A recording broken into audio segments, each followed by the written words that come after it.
जालन्यात विजेचा धक्का लागून 18 वर्षीय तरुणाचा मृत्यू. आझाद मैदान परिसरातील दुर्दैवी घटना. टँकरने बिल्डिंगवर पाणी चढवत असताना अपघात. नागरिकांची मोठी गर्दी.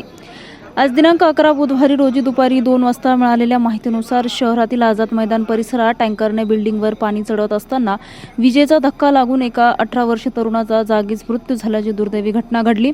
करण पंडितराव मोरे वय 18 राहणार खरपुडी असं मृत तरुणाचं नाव आहे. मिळालेल्या माहितीनुसार करण मोरे हा खासगी टँकरद्वारे पाणी पुरवठ्याचं काम करत होता. शहरातील आझाद मैदान येथील प्रीमियर इन्स्टिट्यूटचे संचालक अंकुश सर यांच्या क्लासेसच्या इमारतीवर टँकरच्या साहाय्याने पाणी वर चढवत असताना त्याला अचानक विजेचा तीव्र धक्का बसला.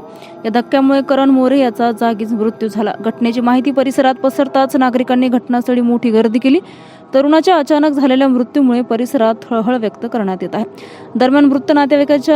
दरम्यान मृत तरुणाच्या नातेवाईकांनी घटनास्थळी धाव घेत या प्रकरणात जबाबदार असणाऱ्याला तात्काळ गुन्हा दाखल करण्याची मागणी केली असून गुन्हा दाखल करण्यासाठी सदर बाजार पोलीस ठाण्यात संतप्त नातेवाईकांचा मोठा जमा झालेला आहे. घटनेची माहिती मिळताच DYSP अनंत कुलकर्णी तसेच सदर बाजार पोलीस ठाण्याचे अधिकारी आणि कर्मचारी तात्काळ घटनास्थळी दाखल झाले. पोलिसांनी पंचनामा करून मृतदेह उत्तरीय तपासणीसाठी जिल्हा येथील शासकीय रुग्णालयात हलवला आहे. या प्रकरणी अद्याप कोणताही गुन्हा दाखल करण्यात आलेला नसून पुढील तपास सदर बाजार पोलीस करत आहेत.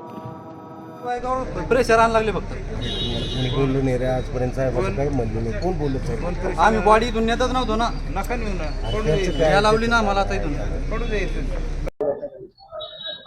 सुमारे 1 तासापूर्वी आझाद मैदान जवळ एका बिल्डिंगचं कन्स्ट्रक्शनचं आणि रिपेअरचं काम चालू होतं. ते अंकुश सर यांच्या कोचिंग क्लासेसची इमारत होती अशी प्राथमिक माहिती आहे. त्या ठिकाणी खरपुडी येथील करण मोरे नावाचा एक युवक टँकर घेऊन आलेला होता आणि पाणी वरती त्या बिल्डिंगवर चढवत असताना काहीतरी इलेक्ट्रिक करंट लागून त्यांचा दुर्दैवी मृत्यू झालेला आहे. अशी घटना या ठिकाणी घडलेली आहे. आम्ही या ठिकाणी आलेलो आहोत. मृतदेह उत्तरीय तपासणी करतात शासकीय वैद्यकीय महाविद्यालय या ठिकाणी पाठवलेलं आहे आणि पुढे या कायदेशीर प्रक्रिया सुरू आहे. पंचनामा आणि इन्क्वेस्टची कायदेशीर प्रक्रिया सुरू आहे.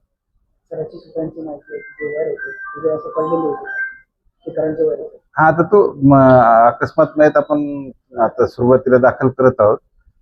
त्या दाखल केल्यानंतर त्याच्या तपासामध्ये काय निष्पन्न होईल त्याप्रमाणे आपण पुढील कारवाई करणार आहोत. यामध्ये